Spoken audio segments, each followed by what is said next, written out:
Doctor Baba Saheb Ambedkar open university.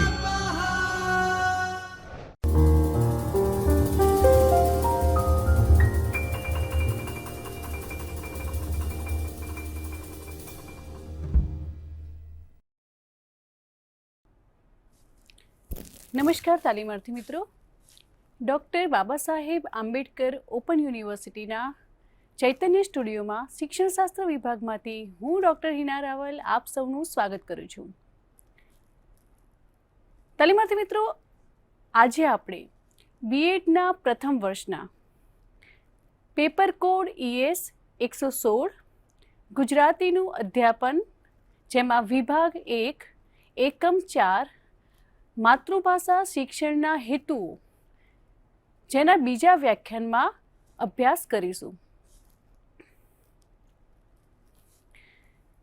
તો આપણે આ જ એકમના અગાઉના વ્યાખ્યાનમાં શૈક્ષણિક હેતુઓ એટલે શું, તેની વ્યાખ્યા, સંકલ્પના, અર્થ તેમજ શૈક્ષણિક હેતુઓનું મહત્ત્વ, શૈક્ષણિક હેતુઓ અને શૈક્ષણિક ધ્યેય એ બંને વચ્ચેનો તફાવત અને શૈક્ષણિક હેતુઓનું જે વર્ગીકરણ છે તેના જે પ્રકારો છે કે જ્ઞાનાત્મક હેતુઓ, ભાવાત્મક હેતુઓ અને મનોશારીરિક એટલે કે ક્રિયાત્મક હેતુઓ વિશેનો આપણે અભ્યાસ કર્યો હતો. આજના વ્યાખ્યાનમાં આપણે શૈક્ષણિક હેતુઓ, જે વર્ગ શિક્ષણના સંદર્ભમાં શૈક્ષણિક હેતુઓ કેવા હોય છે, જેમાં સામાન્ય હેતુઓ, વિશિષ્ટ હેતુઓ તેમજ સામાન્ય અને વિશિષ્ટ હેતુઓ વચ્ચેનો તફાવત અને સામાન્ય હેતુઓના અનુસંધાનમાં વિશિષ્ટ હેતુઓ, આટલા મુદ્દાઓનો આજે આપણે અભ્યાસ કરવાનો છે. તો સૌપ્રથમ આપણે જોઈએ શૈક્ષણિક હેતુઓ વર્ગ શિક્ષણના સંદર્ભમાં. તો તાલીમાર્થી મિત્રો, શૈક્ષણિક હેતુઓ આપણે અગાઉ વાત કરી હતી એ મુજબ કોઈ પણ કાર્ય આપણે કરીએ છીએ તો એની શરૂઆતમાં આપણે તેના માટેના જે પરિણામો અપેક્ષિત છે એને ધ્યાનમાં રાખીને આપણે જો હેતુઓની રચના કરીએ તો તે દિશામાં આપણે કામ કરી શકીએ છીએ.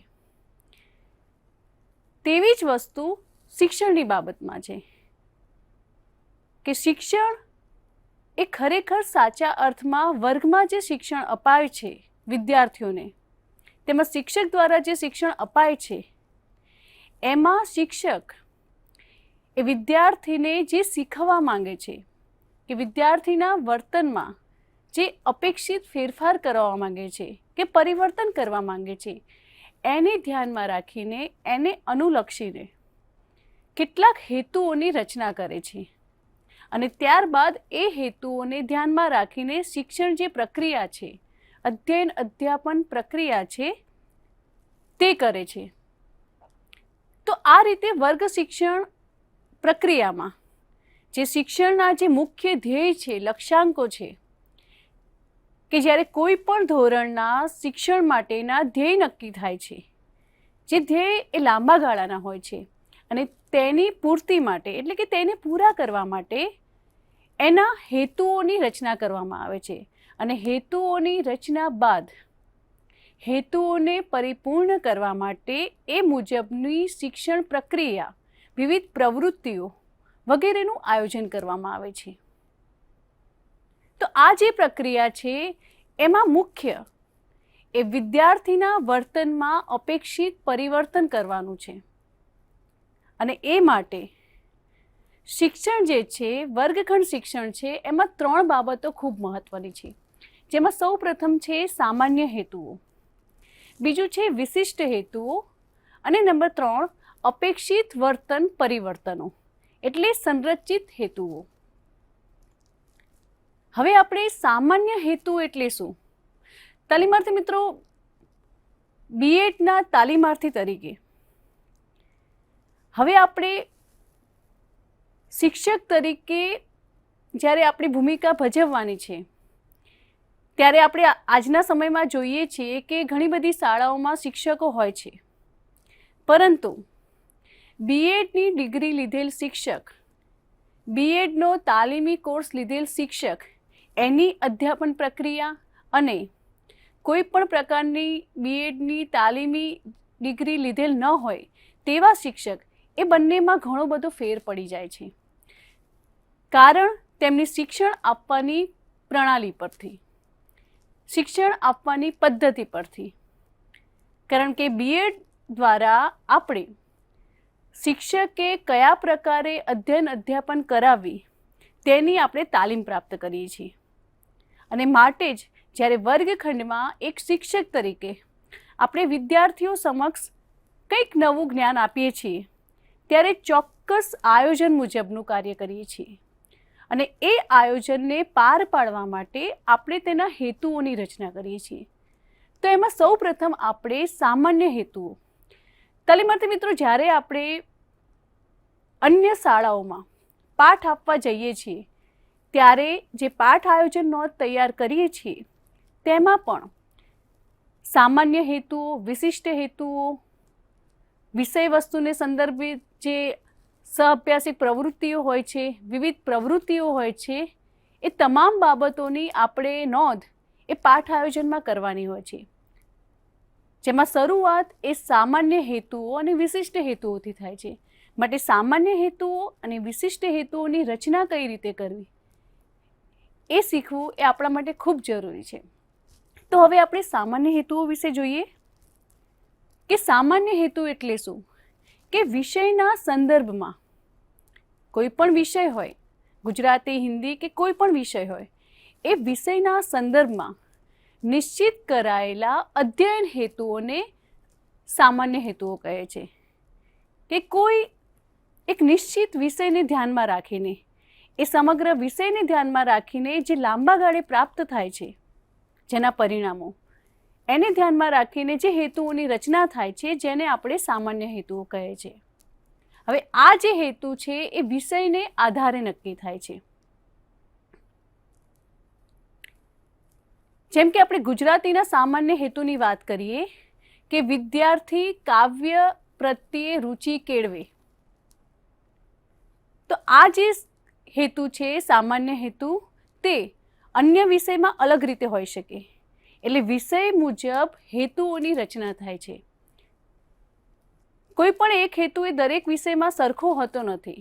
માટે વિષય અને તેના એકમના સંદર્ભને ધ્યાનમાં રાખીને હેતુઓની રચના કરવામાં આવે છે.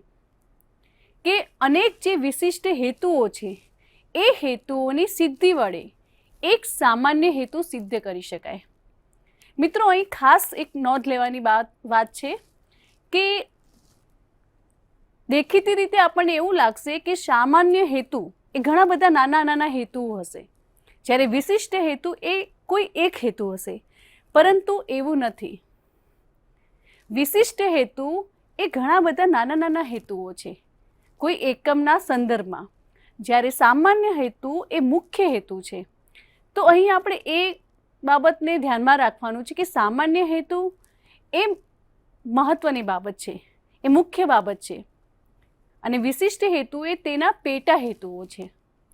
બીજું કે હવે આપણે માતૃભાષા શિક્ષણના જે સામાન્ય હેતુઓ છે કે હવે આપણે ગુજરાતી વિષયનું અધ્યાપન કરાવવાના છીએ, તો ગુજરાતી વિષયમાં કે માતૃભાષામાં સામાન્ય હેતુની રચના કઈ રીતે કરવાની, તો એ આપણે જોઈએ કે આ મુજબ આપણે હેતુઓ રચી શકીએ. કે વિદ્યાર્થીઓ ભાષાના મૂળ તત્વો એટલે કે કૃતિઓનું વિષય વસ્તુ, સાહિત્ય પ્રકારો, લેખન રચનાના પ્રકારો અને વ્યાકરણ શબ્દ ભંડોળનું જ્ઞાન પ્રાપ્ત કરે. કે જો આ જે હેતુ છે એ સમગ્ર વિષયોને ધ્યાનમાં રાખીને બનાવવામાં આવ્યો છે. જ્યારે આપણે કોઈ કાવ્યના સંદર્ભમાં, કોઈ નિશ્ચિત કાવ્યના સંદર્ભમાં આપણે જો સામાન્ય હેતુ બનાવવો હોય તો આપણે આને ધ્યાનમાં રાખીને એ રીતે બનાવી શકીએ કે વિદ્યાર્થી નરસિંહ મહેતાના પદ કાવ્યના સાહિત્ય વિશે પરિચય પ્રાપ્ત કરશે. તો આ થયો સામાન્ય હેતુ, જે સમગ્ર કાવ્યને ધ્યાનમાં રાખીને એક નિશ્ચિત હેતુ બનાવવામાં આવ્યો છે. ત્યારબાદ આપણે એવું પણ કરી શકીએ કે વિદ્યાર્થીઓ શ્રવણ દ્વારા અર્થગ્રહણ કરે. તો જો ગદ્ય હોય તો એ રીતે આપણે હેતુની રચના કરવાની, જો પદ્ય હોય તો એ રીતે હેતુની રચના કરવાની. ત્યારબાદ વિદ્યાર્થીઓ વાંચન દ્વારા અર્થગ્રહણ કરે.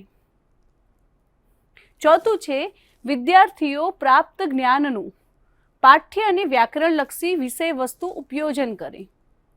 કે આ સમગ્ર પાઠ કે ગદ્ય હોય કે પદ્ય હોય કે વ્યાકરણને લગતો હોય, એ દરેકને ધ્યાનમાં રાખીને સામાન્ય હેતુ અહીં આપવામાં આવ્યા છે કે વિદ્યાર્થીઓ કથન દ્વારા અભિવ્યક્તિ કરે. અહીં કોઈ ગદ્ય હોય તો આપણે એવું પણ લખી શકીએ કે વિદ્યાર્થીઓ લોહીની સગાઈ પાઠ દ્વારા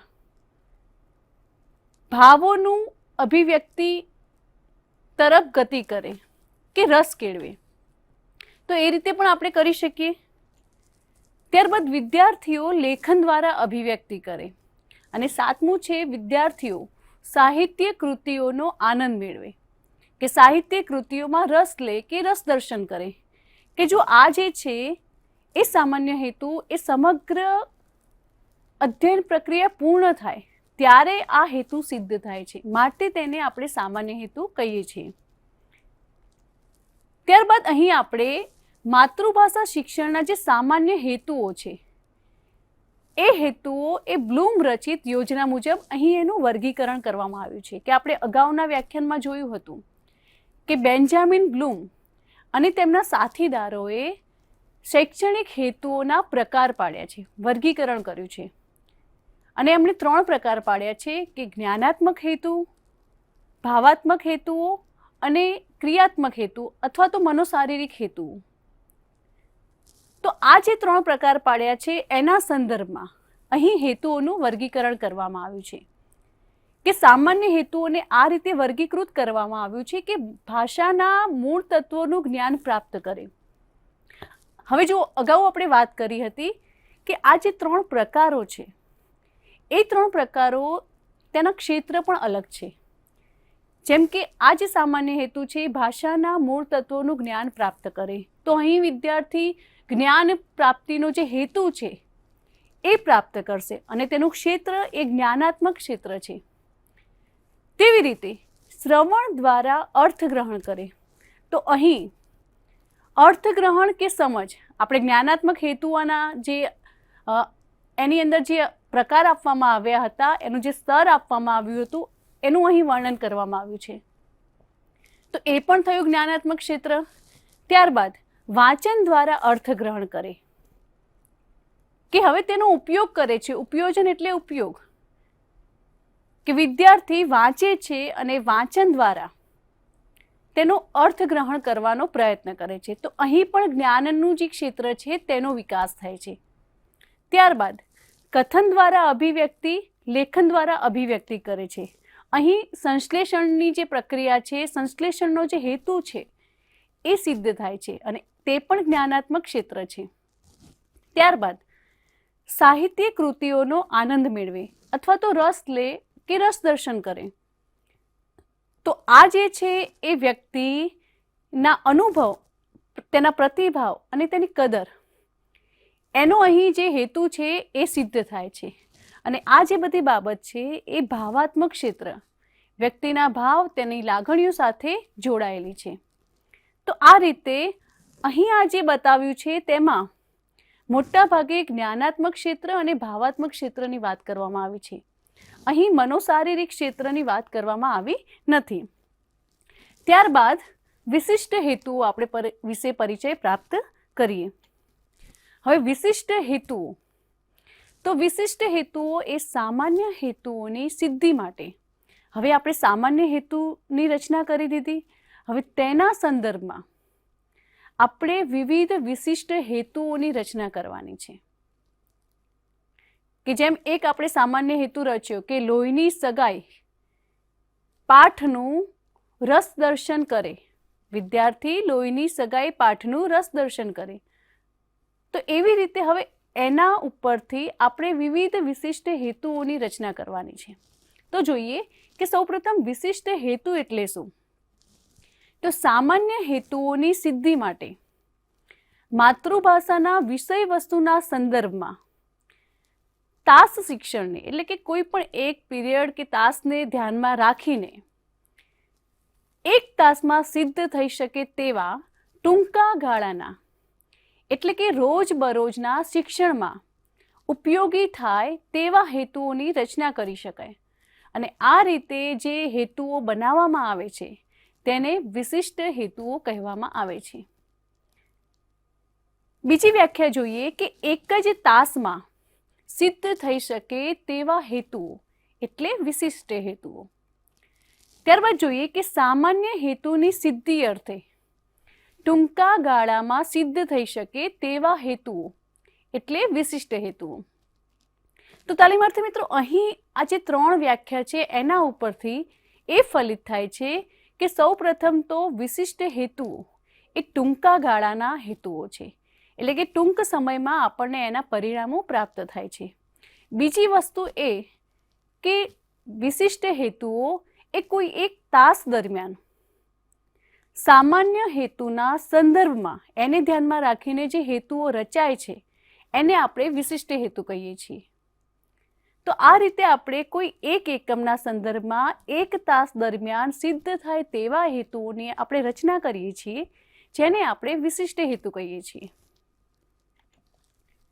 તેવી જ રીતે સામાન્ય હેતુની સિદ્ધિ અર્થે વિષય વસ્તુને નાના નાના એકમોમાં કે મુદ્દાઓમાં આપણે વિભાજિત કરી તેના સંદર્ભમાં જે હેતુઓ રચીએ છીએ અને જે એક જ તાસમાં સિદ્ધ થાય છે તેને આપણે વિશિષ્ટ હેતુઓ કહીએ છીએ. કે જેમ કે કોઈ પાઠ હોય કે લોહીની સગાઈ જ પાઠ છે, તો એને આપણે લોહીની સગાઈ પાઠમાં શરૂઆતનો જે ફકરો છે એના અનુસંધાનમાં આપણે એવું લખી શકીએ કે વિદ્યાર્થી લોહીની સગાઈ પાઠમાં મંગુબાઈનું પાત્રલેખન સમજે કે મંગુબેનના પાત્રને ઓળખે. તો અહીં એ જે છે એના વિવિધ મુદ્દા પાડવામાં આવી શકે છે કે લોહીની સગાઈ જે છે એ પાઠમાં વિદ્યાર્થીઓ વિવિધ શબ્દોના અર્થ સમજે. તો એ પાઠની અંદર આવતા જે શબ્દો છે તેના અર્થ સમજવાનો જે મુદ્દો છે કે જે પેટા વિભાગો છે એને આપણે આવરી લઈ શકીએ. તેમજ લોહીની સગાઈ પાઠમાં જે ભાષાકીય શૈલી છે એનાથી પરિચિત થાય.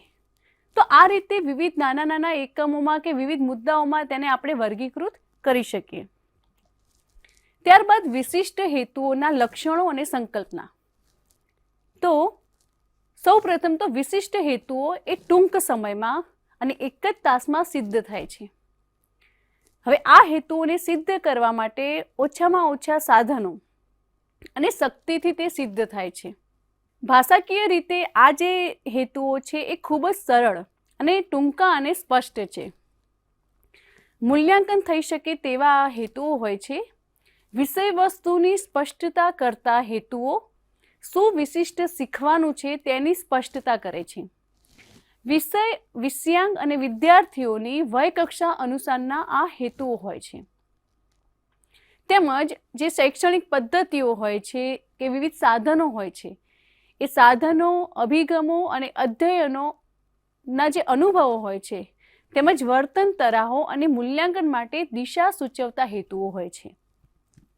કે જેમ કે આપણે ગાંધીજીને લગતો કોઈ પાઠ ભણાવતા હોઈએ તો આપણે પાઠ દરમિયાન ગાંધીજીનું ચિત્ર બતાવીને એવું લખી શકીએ હેતુમાં કે વિદ્યાર્થીઓ ગાંધીજીના ચિત્રને જુએ, વિદ્યાર્થીઓ ગાંધીજીથી પરિચિત થાય.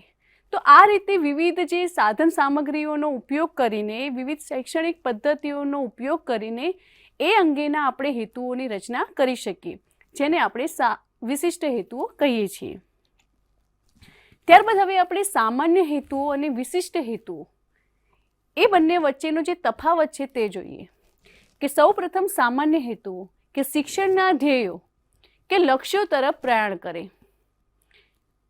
કે અગાઉ વાત કરીએ મુજબ શિક્ષણના જે મુખ્ય જે ધ્યેય છે કે લક્ષ્ય છે એને ધ્યાનમાં રાખીને વિશિષ્ટ હેતુની રચના થાય છે. તો વિશિષ્ટ હેતુ જે છે એ સામાન્ય હેતુને ધ્યાનમાં રાખીને તેની રચના થાય છે. સામાન્ય હેતુ તો કેટલાક સામાન્ય હેતુઓ એ બધા વિષયો માટે એક સરખા હોય છે, જેમ કે જ્ઞાન પ્રાપ્તિનો, સમજનો, ઉપયોગનો, તેની નિષ્પત્તિનો. જ્યારે વિશિષ્ટ હેતુ છે એ જે તે વિષય વસ્તુને ધ્યાનમાં રાખીને તેના સંદર્ભમાં જ તેની રચના થાય છે. એટલે કે એક નિશ્ચિત વિષય વસ્તુને કે કોઈ એકમને ધ્યાનમાં રાખીને તેની રચના થાય છે. માટે દરેક વિષયના વિશિષ્ટ હેતુ એ સરખા હોય એ જરૂરી નથી, એ અલગ અલગ જ હોય. ત્યારબાદ સ્પષ્ટ વિધાનના રૂપમાં તેની રચના હોય છે અને સમય અને પરિસ્થિતિની દ્રષ્ટિએ એક તાસને અંતે સિદ્ધ થઈ શકે તેવા વાસ્તવિક હોય છે. કે તાસ પૂરો થાય ત્યારબાદ આપણને તરત જ એનું પરિણામ પ્રાપ્ત થાય. કે વિદ્યાર્થીઓને આપણે શબ્દાર્થ વિશે પરિચિત કરાવવા માંગતા હોઈએ, કોઈ કવિતા હોય એની અંદર આવતા છંદ કે અલંકારથી આપણે પરિચિત કરાવવા માંગતા હોઈએ. તો કવિતા હોય તો સોનેટમાંથી વિદ્યાર્થીઓ આ જે ભાવ પ્રગટ કરે એના વિશે સમજે, વિદ્યાર્થી છંદને ઓળખે, અલંકારથી પરિચિત થાય. તો જ્યારે કાવ્ય પૂરું થાય છે ત્યારે અંતમાં વિદ્યાર્થી એનાથી પરિચિત થાય છે. માટે એ જ તાસમાં તેના આપણને પરિણામો પ્રાપ્ત થાય છે. ત્યારબાદ એક સામાન્ય હેતુ માટે અનેક વિશિષ્ટ હેતુઓ હોઈ શકે. અપેક્ષિત જે વર્તન પરિવર્તન છે એની ભાષામાં સ્પષ્ટ આલેખન કરવામાં આવે છે. તેની સંકલ્પના એ અસ્પષ્ટ અને અમૂર્ત હોય છે. જ્યારે વિશિષ્ટ હેતુની જે સંકલ્પના છે એ સ્પષ્ટ અને માપન કરી શકાય છે. કે અગાઉ વાત કરી એમ સામાન્ય હેતુ એ લાંબા ગાળાનો હેતુ છે. શિક્ષણના જે ધ્યેય છે, લક્ષ્યાંકો છે, એને ધ્યાનમાં રાખીને તેની રચના થાય છે. માટે તેનું જે માપન કરવું એ ખૂબ મુશ્કેલ છે. જ્યારે વિશિષ્ટ હેતુઓ એ સામાન્ય હેતુઓના સંદર્ભમાં તેની રચના થાય છે અને તેનું માપન કરવું એ ખૂબ જ સરળ છે. ત્યારબાદ કે વાર્ષિક પ્રશ્નપત્ર કે બ્લુ પ્રિન્ટની રચના સમયે ધ્યાન રાખવામાં આવે છે કે આ જે સામાન્ય હેતુ છે એ જ્યારે વાર્ષિક પરીક્ષા હોય એ વખતે સમગ્રલક્ષી મૂલ્યાંકન કરવા માટે બ્લુ પ્રિન્ટનો કે પ્રશ્નપત્રનો ઉપયોગ થાય છે. જ્યારે વિશિષ્ટ હેતુ એ ટૂંકા ગાળાના હોવાથી આપણે કોઈ પણ એક તાસમાં કોઈ એક પદ્ય કે ગદ્ય ભણાવીએ છીએ, ત્યારબાદ તાસ પૂર્ણ થાય ત્યારે છેલ્લે આપણે મૂલ્યાંકન કસોટી આપીએ છીએ અને એના માધ્યમથી આપણને ખ્યાલ આવે છે કે વિદ્યાર્થીમાં આપણે જે વર્તન પરિવર્તન કરવા ઈચ્છતા હતા કે વિદ્યાર્થીને આપણે જે શીખવવા માંગતા હતા એ વિદ્યાર્થીઓ કેટલા પ્રમાણમાં શીખ્યા એ જ તાસ પૂરતું આપણને ખ્યાલ આવી જાય છે. માટે તેના પરિણામ છે એ ખૂબ જ ઝડપથી પ્રાપ્ત થાય છે. હવે આપણે સામાન્ય હેતુના અનુસંધાને વિશિષ્ટ હેતુ કે ગુજરાતી ભાષામાં સામાન્ય હેતુના સંદર્ભમાં વિશિષ્ટ હેતુની રચના કઈ રીતે કરવી એના કેટલાક અહીં ઉદાહરણ છે જે આપણે જોઈશું. કારણ કે સામાન્ય હેતુના આધારે જ એને ધ્યાનમાં રાખીને જ વિશિષ્ટ હેતુની આપણે રચના કરીએ છીએ. તો અહીં ઘણા બધા મેં ઉદાહરણ મૂક્યા છે જેના વિશે આપણે જોઈએ. કે સૌપ્રથમ સામાન્ય હેતુ છે કે વિદ્યાર્થીઓ ભાષા અને સાહિત્યનું જ્ઞાન પ્રાપ્ત કરે. તો તેના વિશિષ્ટ હેતુ એવા બની શકે કે સાહિત્ય કૃતિનું વિષય વસ્તુ જાણે. આ સમગ્ર ગુજરાતી વિષયને ધ્યાનમાં રાખીને અહીં સામાન્ય હેતુ અને વિશિષ્ટ હેતુ બનાવવામાં આવ્યા છે.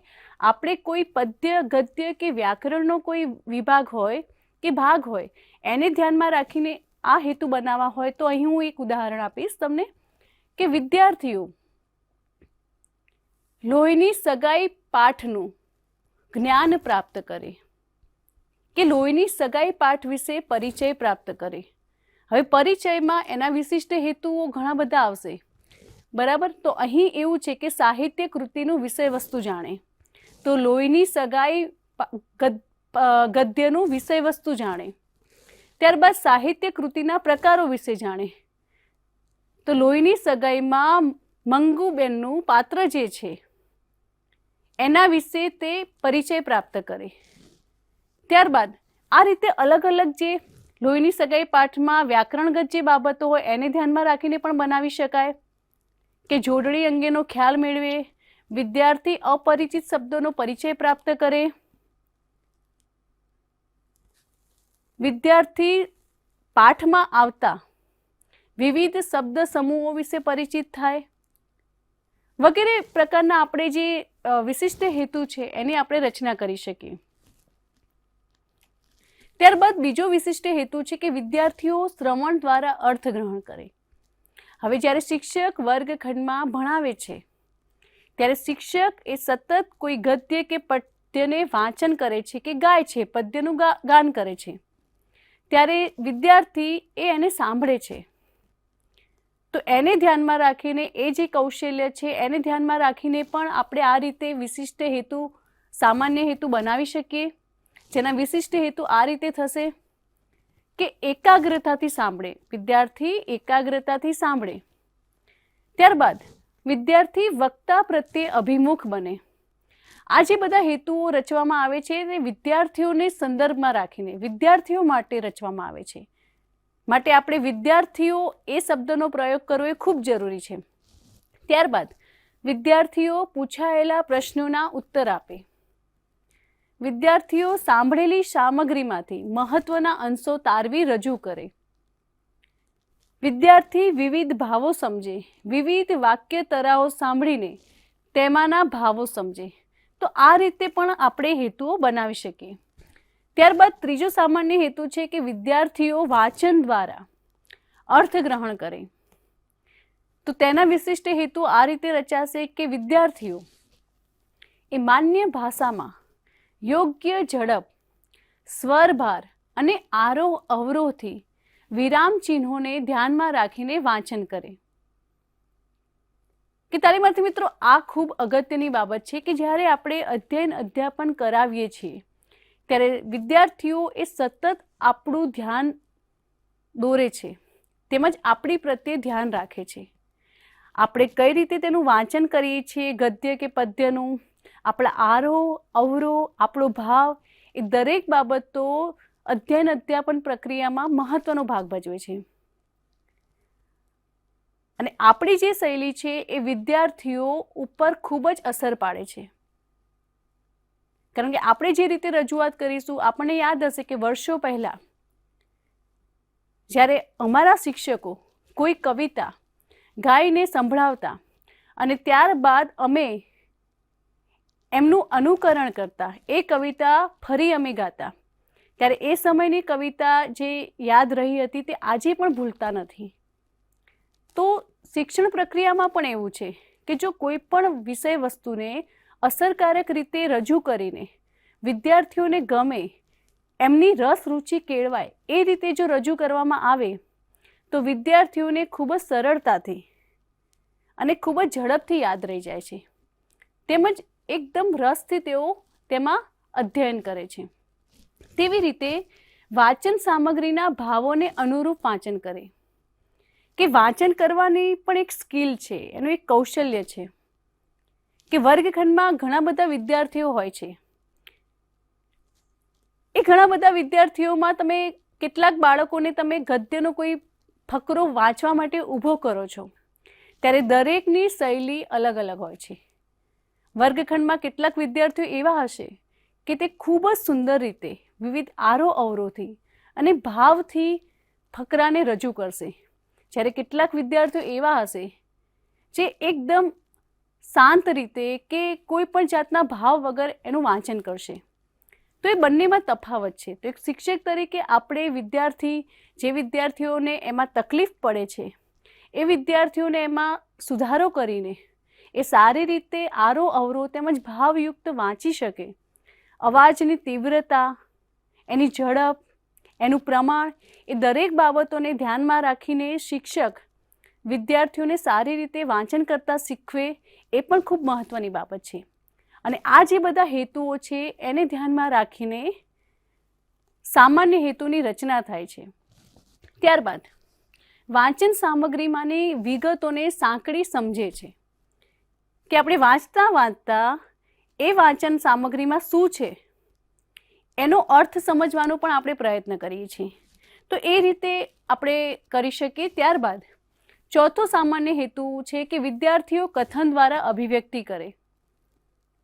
જેના વિશિષ્ટ હેતુ છે કે વિદ્યાર્થીઓ એ અર્થ અને ભાવ અનુસાર આરોહ અવરોહ સાથે શુદ્ધ ઉચ્ચારથી અભિવ્યક્તિ કરે.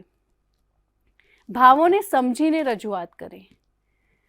રોજિંદા જીવનમાં જે એની ઘટનાઓ બને છે એનું ક્રમબદ્ધ વર્ણન કરે, કે એ વર્ણન કરતાં કરતાં પણ બાળકની, વિદ્યાર્થીની માનસિક જે કસરત છે એમાં પણ બાળકનું જે કૌશલ્ય છે એ બહાર આવે છે. ત્યારબાદ કાવ્યોનું યોગ્ય સ્વરભાર સાથે પઠન કરે. ચર્ચા સભાઓ એ જુદા જુદા વિષયોમાં એ પોતાના વિચારો રજૂ કરે.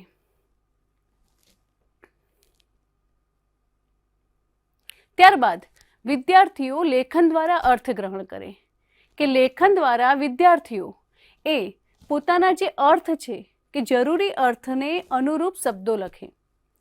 એક જ અર્થ માટે અનેક શબ્દોનો લેખનમાં ઉપયોગ કરે, વિવિધ સ્વરૂપના પત્રો લખે, વિવિધ પ્રકારના નિબંધો લખે, મુદ્દાને આધારે વાર્તા લેખન કરે. તો એ રીતે પણ કરી શકાય.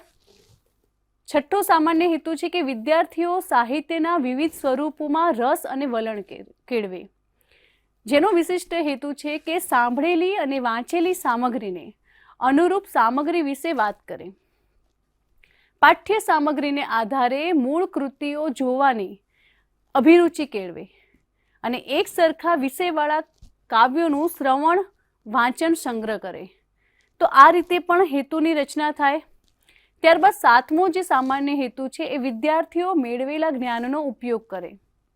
તો તેના વિશિષ્ટ હેતુઓ જોઈએ કે કૃતિમાં રહેલા મૂલ્યોને જીવનમાં અનુસરે, કૃતિના જે વિવિધ પાત્રો છે એ પાત્રોમાં રહેલા સદ્ગુણોને અનુસરે, વિવિધ જે યોગ્ય વિચારો છે એને પોતાના જીવનમાં અપનાવે, કૃતિના મુખ્ય ભાવને ધ્યાનમાં લે. તો આ રીતે અલગ અલગ પ્રકારના હેતુઓ રચી શકે છે. તો આમ આપણે જોઈએ કે અધ્યયન અધ્યાપન પ્રક્રિયા, આ પ્રક્રિયા માટે શૈક્ષણિક હેતુઓ પૈકી જે સામાન્ય હેતુઓ અને તેના સંદર્ભમાં જે વિશિષ્ટ હેતુઓ રચાય છે અને એની રચના એ અધ્યયનના અંતે પ્રાપ્ત થતી જે નિષ્પત્તિ છે એ નિષ્પત્તિ તેમજ વિદ્યાર્થીઓના વર્તનમાં અપેક્ષિત પરિવર્તન કરવા માંગીએ છીએ એ દરેક બાબત માટે હેતુઓ, સામાન્ય હેતુઓ અને વિશિષ્ટ હેતુઓ એ ખૂબ જરૂરી છે. અને સામાન્ય હેતુઓ તેમજ વિશિષ્ટ હેતુઓની રચના કરવામાં એક શિક્ષકની સૂઝ, આવડત હોવી એ ખૂબ જરૂરી છે. તો તાલીમાર્થી મિત્રો, આજના વ્યાખ્યાનમાં આપણે અહીં અટકીએ. આ જ એકમના આગળના મુદ્દાઓનો આપણે હવે પછીના વ્યાખ્યાનમાં પરિચય પ્રાપ્ત કરીશું. આજે આપણે જેનો અભ્યાસ કર્યો એને લગતા આપણે કેટલાક સ્વાધ્યાયના પ્રશ્નો જોઈએ. કે સૌપ્રથમ છે ગુજરાતી વિષયના ધોરણ 9ના પાઠ્યપુસ્તકમાંથી કોઈ પણ એક એકમના સામાન્ય હેતુઓ અને વિશિષ્ટ હેતુઓની રચના કરો. તેમજ બીજો પ્રશ્ન છે કે સામાન્ય હેતુઓ અને વિશિષ્ટ હેતુઓ વચ્ચેનો તફાવત સ્પષ્ટ કરો. તો તાલીમાર્થી મિત્રો, આજના લેક્ચરમાં આપણે હેતુઓ એ વર્ગ શિક્ષણના સંદર્ભમાં એના વિશે આપણે વિગતે અભ્યાસ કર્યો. હવે પછીના વ્યાખ્યાનમાં હેતુઓના સંદર્ભમાં આપણે આગળના મુદ્દાઓનો અભ્યાસ કરીશું. ત્યાં સુધી ધન્યવાદ. સ્વાધ્યાયઃ